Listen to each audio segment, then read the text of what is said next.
Hello guys, welcome to my new video. In today's video we're going over the pool value for 3.3 phase 2 of the Wuthering waves. And I know I wasn't uploading for a long time these kind of videos, but don't worry because I'm back and ready to make more content on this channel.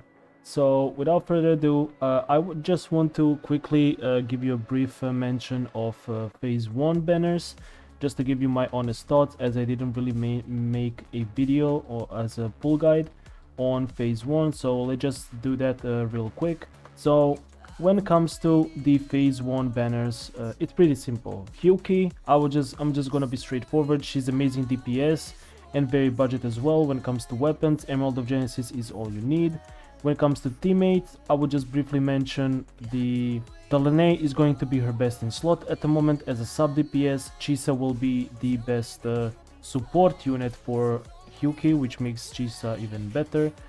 And then you have a lot of other very fun, interesting teammates as a sub DPS. Not really sub DPS, but as a main DPS. Carlotta is very good because Hyuki has ultra skill that amplifies glacial damage, so that's very good. Then you can put Changli because she amplifies liberation damage, and so because Hyuki is entirely liberation scalar, you can just easily make team with that. Yinlin and Jaja also work. If you have them already, you can use them with Hyuki if you really love Hyuki, and you can easily clear any endgame content. So yeah, Hyuki at the moment is very high value as a new DPS.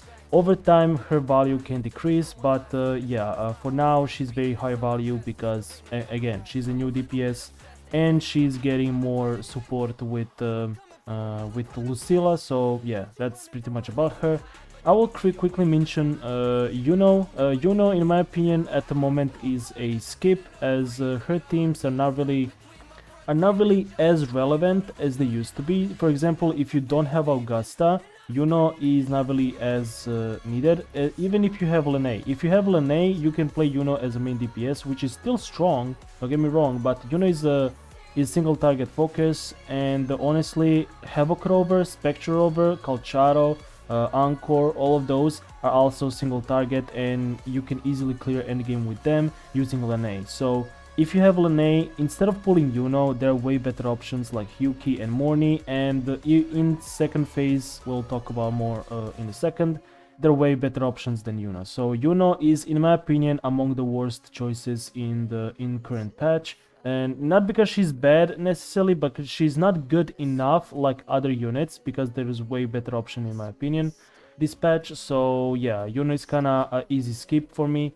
Morny, however, is amazing pull if you really want a long-term value for your account. She's amazing support. At S1 she power creeps Shorekeeper, but at S0 you can still find value. Those values lie in Luke Herson or Amit when it comes to actual DPS. They can fully utilize her buffs without any specific units.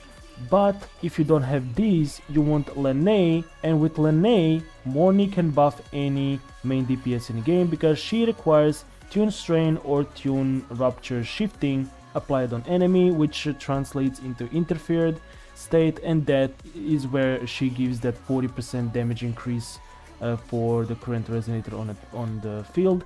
So that's very good for Morny. Now, if you don't have Lene, Amit, or Luke Herson, your hopes are not down because, you can also make something very cool that I like to do a lot recently, which is use Lupa with your Morny. For those who know, Lupa basically requires you to have 3 fusion units in a team, basically mono fusion team. And so she can fully buff entire team. She also does decent amount of damage herself. And so pairing her with Morny will actually make Morny another fusion unit. Morny rotates pretty fast, so that also helps Lupa reach that consistent enhanced intro skill, which does decent damage. And her damage will be amplified as well as the damage of the other unit that you will have after Lupa. So basically how it is, if you have Lupa and you get Morny, now you have an amazing monofusion core where Morny and Lupa can basically support any main DPS fusion like Changli, even Anchor benefits a lot. Someone like Brand if you have him build, if you have someone like, Galbrena, She works very amazingly with this one. Aim it as well, like she just shreds. So yeah, you can use Morny with Lupa, Lene, and if you have Luke Herson or Aim it, finishing up their teams. If she's S1, she's just completely universal, she doesn't need any specific teammate, and so if you get S1, you're good. And her weapon basically is Discord. Besides Discord, you don't really need anything else. Her weapon is kind of not really not worth spending too much resources. Try to, if you really want this weapon, try like throw 10 or 20 pulls and you're good to go. 20% critical damage is not end of the world. I think Discord is more than enough for you to actually clear everything with money on a team. So that's basically pretty much the recap, small mentioning of the first phase.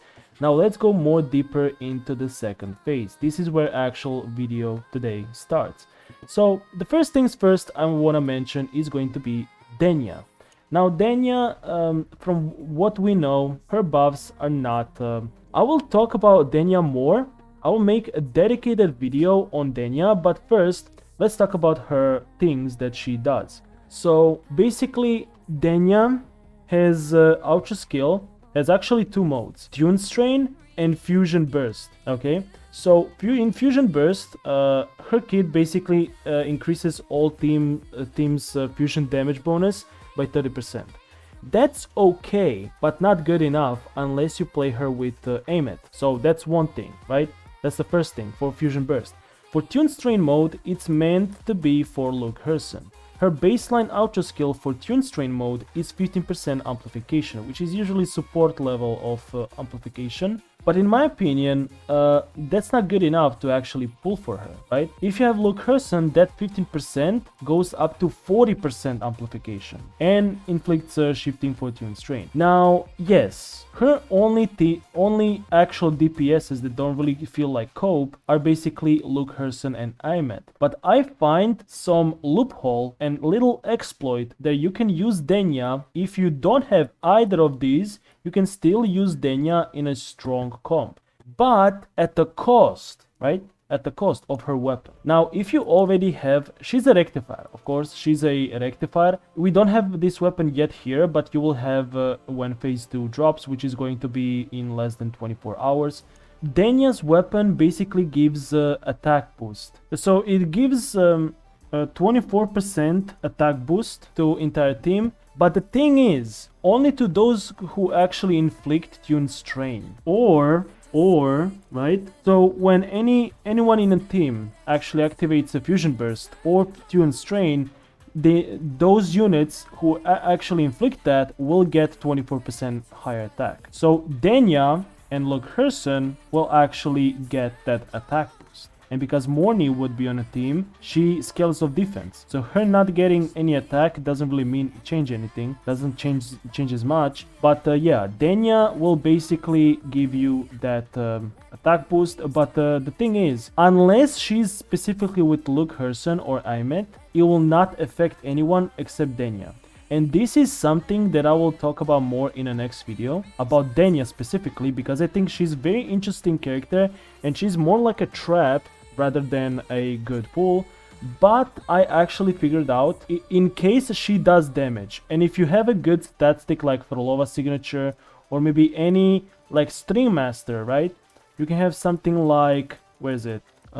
She has, yeah, String Master. If you have this weapon, it has 36% critical rate at max level, 500 attack, 12% attribute damage bonus, and some attack percent increase, which is fine. This is a general stat stick weapon for any rectified DPS / sub DPS, and you can potentially get a lot of mileage from it. If you already have Cosmic Ripples, that's cool, but I wouldn't really suggest pulling this weapon if you don't already have it, because getting this weapon is basically, it's a big cope. Because this weapon is basically giving attack but no crit stats, which is like almost what you actually need. And when it comes to every other like rectifier, I would say any rectifier that has crit stats as a main stats, like critical rate or critical damage and attack, you should get that weapon. I mean, get that weapon. If you have such weapon, you can equip it on your Denia, and she will probably do decent amount of damage still. But yeah, of course, you need her signature if you fully want to buff her and her teammates.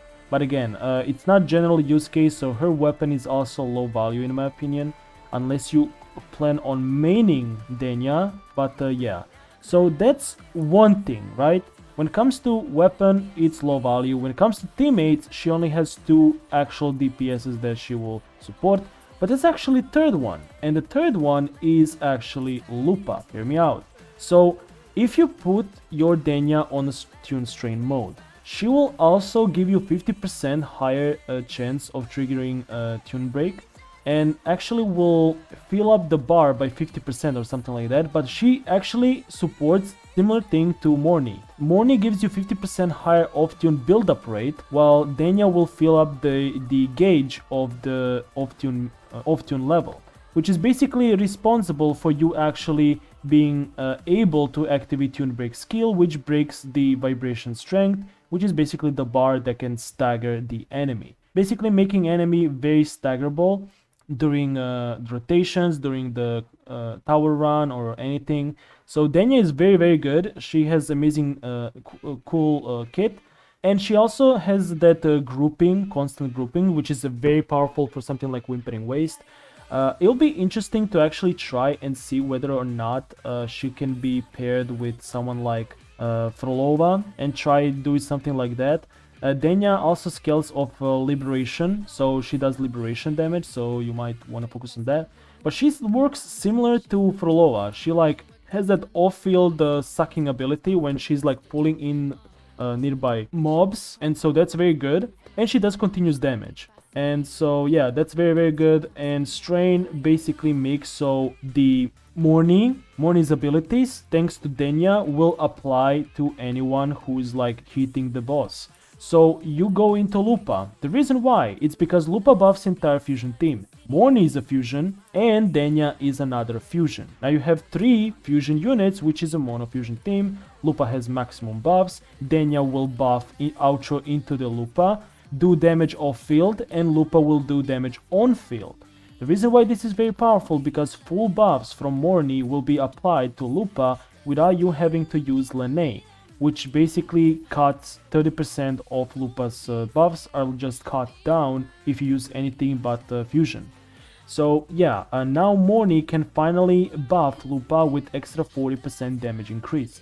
And here is actually very interesting part. Another interesting thing. Lupa, I use on her the Radiance Cleaver, this weapon. And this weapon has a little drawback. It is supposed to be used on Calcharo as the best weapon for Calcharo with Lene. But the problem is, Lene on Tune Strain, unfortunately, doesn't do enough damage to actually compare to her Tune Rupture state, which does more damage than this 24% Resistance Liberation bonus on a Calcharo. Therefore, this bonus is basically dead while you're using Calcharo, because basically this is a negative DPS, where yeah, it's a nice bonus, but compared to actual the damage output from Lene on Tune Rupture gives entire team way better performance. So this weapon on Lupa is just a stat stick until Denia's release. If you have Lupa and Morny already, your Denia will actually complete the team. And by activating Tune Strain, she will activate this amazing ability. And guess what, ladies and gentlemen? Lupa is a liberation damage dealer. And so she's supposed to be support, but she does decent amount of damage as a liberation damage. Resistance liberation damage. And so this 24% resistance liberation is amazing.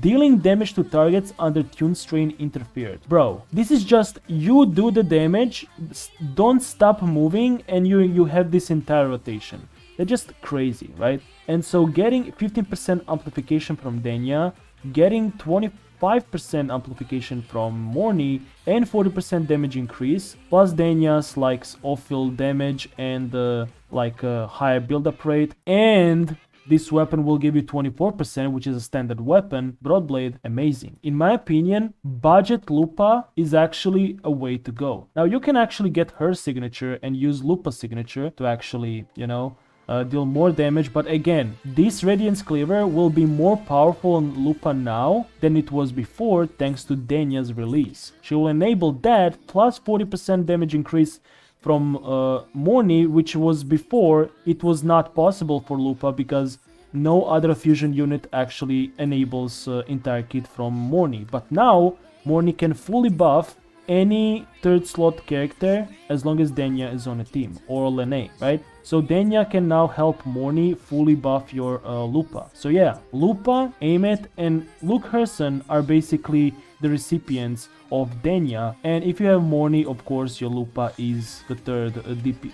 Let's say DPS in this situation, because she receives so many buffs from the team, so she will just do an insane amount of damage. And so yeah, honestly, it's very cool. I love it. And with Morny and Denia combining their off-tune build-up rate kind of buffs, you're gonna activate like 2 or 3 like tune break skills. I think at least 2 tune break skills, because they're going to fill those gauges very fast. So yeah, honestly, Lupa, Amet, and Luke Herson are basically potential candidates for Denia, but obviously she's meant to be used with Amet and Luke Herson. So yeah, from that perspective, I'll be more in depth into Denia and why she's good and why she's bad in a future video. I hope this week. But yeah, so yeah, that'll be for Denia. She's decent.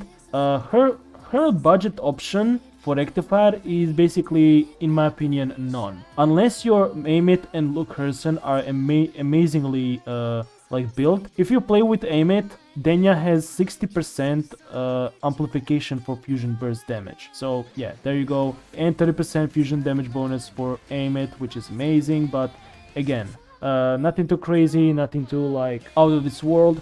But with that being said, let's go to the next unit that I want to mention, and that one is Chisa. Thanks to Hyuki and now Denia, Chisa is finally a character, right?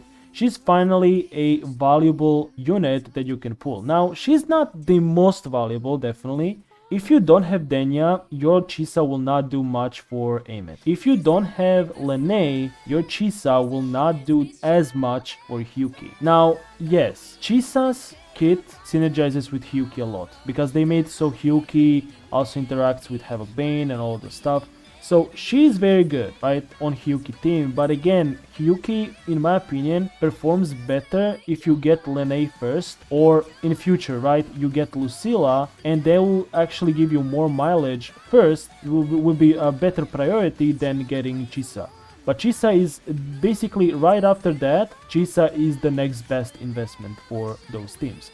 If you have Amet team, if you have Hyuki team, and you have Katetia, now Chisa for your account is high value. Finally, she's finally in high value category, and on my upcoming tier list she might actually get some more love, and she deserves it. She's amazing looking character and she definitely deserves it. Now let's talk about the teams that you can actually make with Chisa, which I kind of spoiled already, but again, let's just make everything as clear as possible. So when it comes to Chisa, her best in slot teams are going to be few.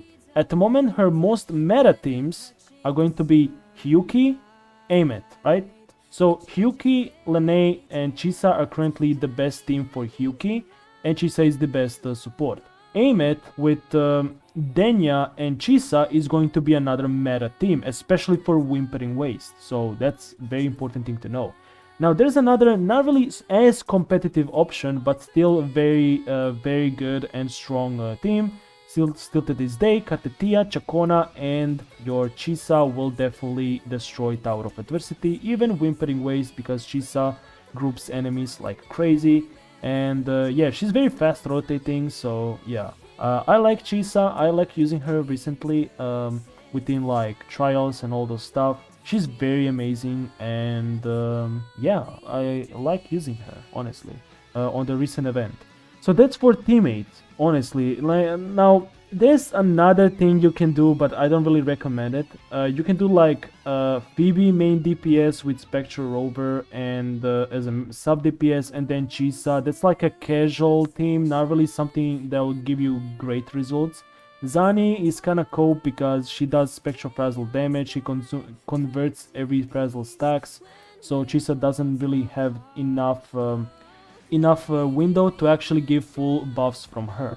Now, I mentioned Katetia team. If you only have Katetia team, Arrow Rover is better than Chisa. The reason why is because Chisa, in order to be better than Arrow Rover, she needs her signature weapon. Her signature weapon besides Chisa is not really worth it. And this is what actually is slight disadvantage of Chisa. Actually was until recently. So basically this weapon gives you 24% all attribute damage bonus for entire team. I would like if they basically gave her set, right? If they gave this set basically some buffing capabilities for entire team. For example, giving 20% attack increase for her, but also for entire team that inflicts a negative status. That'll be actually very helpful. It will make her actually very good. But the problem is they messed up. This is like personal damage buffing, and so yeah, she doesn't have enough buffs to actually be that much better, because the Sonata set from Showkeeper buffs by 15%, and the main Echo actually buffs for another 10% attack. Yeah, right here. So that's another thing. Like, they have 25% already buffing attack, and she amplifies for 15% from Oucher skill, and 25% critical damage increase, and crit rate increase, and all those stuff. Basically, a lot of buffs and faster rotation, right? Similar to like Verena. So it's like, if you're not using negative status teams, she barely exists when it comes to buffs. Like, Chisa barely exists when it comes to buffs if you don't have negative status teams. So that's why she was falling off so much until Hyuki and Amet became a thing. With Denia and Hyuki, Chisa is finally becoming closer to top tier.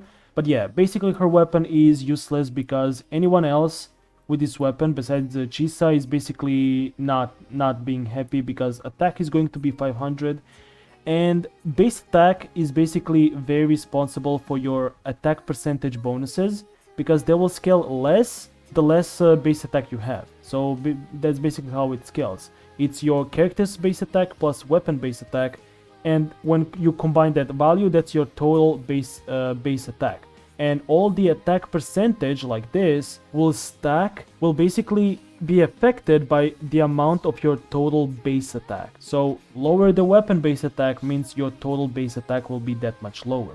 So that's why you want like weapons with a bit higher. Let me actually see. Where's my let me actually find it. Yeah, here. So this weapon, as you can see, this attack is very good. This attack is good, and so this is what you want on your Chisa, right? On your Broadblade. So on your DPSs basically. But this weapon is not good for DPSs, and so yeah, pulling this weapon is just a brick for your account. And so yeah, unless you have Chisa. But again, Chisa needs that weapon only if you play her on Katetia Chacona team. Otherwise, she's not even worth pulling if you don't get her weapon as well, because Arrow Rover will just outperform her with his sig, which is everything is free. Arrow Rover, his sequences and signature, all is free, and he does a lot of damage when fully built and buffs a lot on Katetia team. So no need to actually get it like that, you know. So yeah, Chisa's value now is rising. Hyuki just made her way better. Chisa is finally very relevant, and Denia will make her even more relevant with Amet in phase 2. So if you get Denia in first like 10-20 pulls, then sure, you can try go for Chisa. But Chisa is like cool, but with like Morny, with like Showkeeper, Verena, like so many supports, I think Chisa is not really as priority. It's not like you can't clear without her, but she's now way stronger option, way more valuable than she was before. So she's not bad anymore. She's now actually a good pull that you can make. But if you're not someone who will pull Denia, or you didn't pull Hyuki, then Chisa is basically no value for your account at the moment. At least at the moment, until you get Hyuki or Denia or maybe even Lucilla. And then maybe you can start considering getting Chisa. So for now, Chisa is a skip if you don't get Denia or you don't have Hyuki.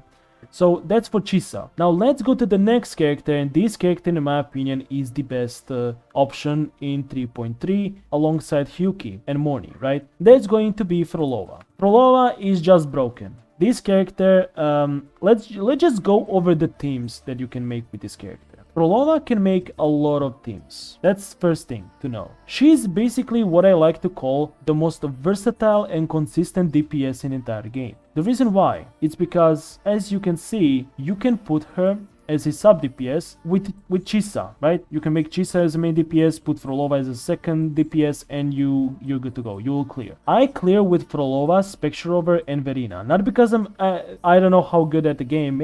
I mean, I am consistent, but it's because Phrolova is that good. She's like off-field DPS, and she's so freaking cool, and does decent amount of damage. And in Whimpering Waste, she's the best. And so, yeah, she's amazing. Some people think pulling her being more Sigurd-aligned because there's no actual good standard rectifier. She's kind of bad, but I'm gonna be real. She's not bad. She's far from it, bro. She's actually worth getting this weapon because this weapon is amazing stat stick, even better than String Master, because this weapon gives you 8% def ignore, critical rate, and high base attack, and 12% attack increase, which competes heavily with something like String Master. And also, the more substats of attack percentage bonus you have on your echoes, the stronger this weapon will feel because of higher base attack. So yeah, that's why String Master is falling behind this weapon, and this weapon is actually the best rectifier for general stats as a general stat stick, because only thing you need to do to get this 8% defense ignore is within 12 seconds after dealing echo skill damage, you get, like, for 12 seconds you get this buff. Honestly, this is so easy. You just activate your echo skill, you'll get this damage and 8% def ignore. Against bosses, this is stronger. Against elites, like elite mobs or like small mobs, this is not as strong because their defense is like lower, so the damage difference will be lower. But for bosses, it's a bit higher than damage bonus. It's like equivalent of 15% damage bonus. That's how good it is. So yeah, her weapon is definitely amazing. And when it comes to her teammates, you can make Chisa as a DPS. You can put Sigrika, Brand, like any DPS in the game. Zhang Liao, you're basically playing double DPS with Phrolova.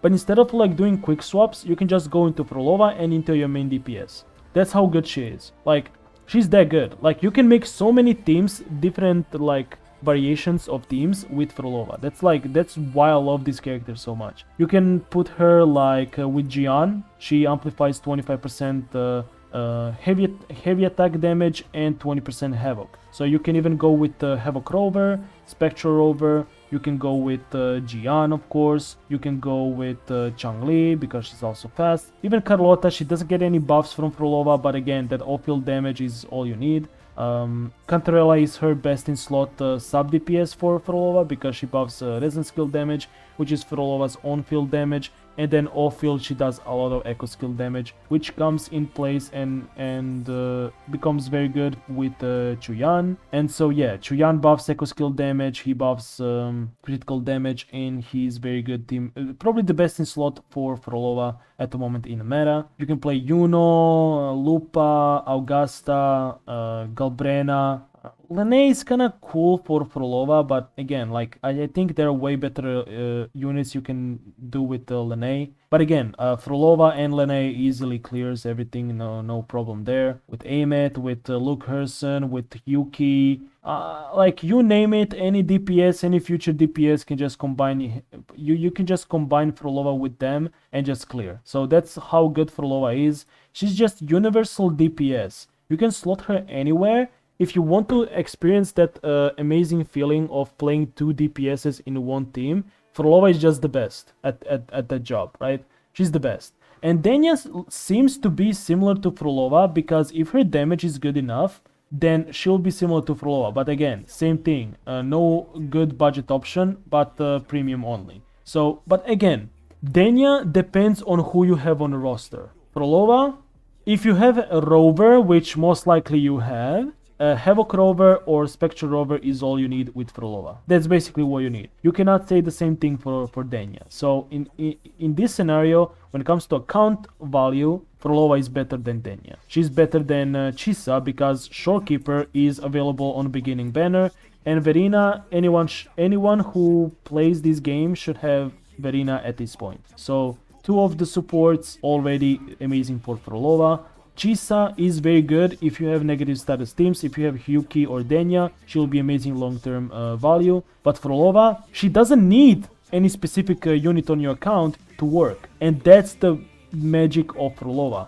And with her best in slot being Chuyan, she's even more valuable now because Chuyan is even more valuable because he's another best in slot for him is Sigrika. And Sigrika does a lot of damage. And so with Sigrika being good, Chuyan being her best in slot, and also Frolova's best in slot, Frolova just becomes better because now her best in slot can be used on another competitive team, which is very amazing. So I would say for anyone who doesn't really know who to pull, unless you're saving for 3.4, which in my opinion you should definitely save for that patch. But if you decide to pull on second phase, unless you're going for Denia for your Amit and Chisa team, Frolova is the best option out of 3. The most versatile, the most consistent DPS in the entire game. And she does a lot of damage when you fully build her. Getting her weapon is not a value loss. If you have already a stat stick rectifier, you can put it on Frolova. If you want, throw around like 30 pulls on her weapon. If you get it, cool. If not, who cares? But again, if you get her weapon, you can get her and vice versa. So yeah, Frolova is definitely amazing pull. Yeah, she's a bit Sigurland, but again, I would just advise any account. If I was starting account today, I would not go for Hyuki, I would go for Frolova. Because I know that with Frolova, I can make so many teams and so many variations. I'm good. Like, I'm good to go. I get Frolova and my account is just 10 times better. So yeah. Yeah, that'll be basically for me. When it comes to this pool guide, they'll be basically for me. I hope you enjoyed it. Let me know in the comment section below, right, whether or not you enjoyed this guide. If you think I'm missing some information that I can add in future guides.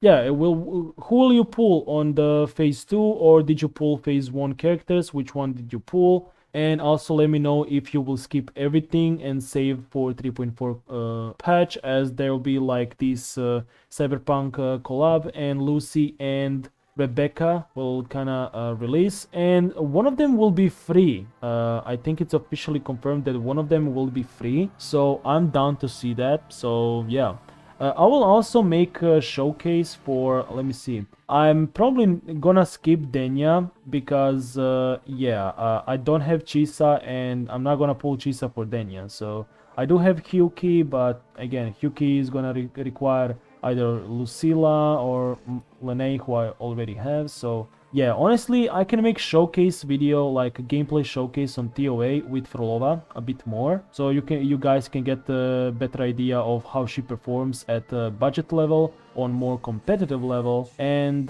yeah, so you can actually get better idea and understanding how good she is. And even in Whimpering Waste, I might show some. So yeah, actually, there's so many ideas for videos with Frolova, bro. I love this character so much. You will see how good she actually is and why she's so good. Like, literally Spectral Rover. I think I have on my channel multiple gameplay videos from multiple resets where I use Spectral Rover, Frolova, and Verena, and it clears, bro. So I can use Havoc Rover for a change, you know, like for a change, right? Like you use a bit stronger one, but again, like everyone's gonna have rovers, so yeah, don't worry about it.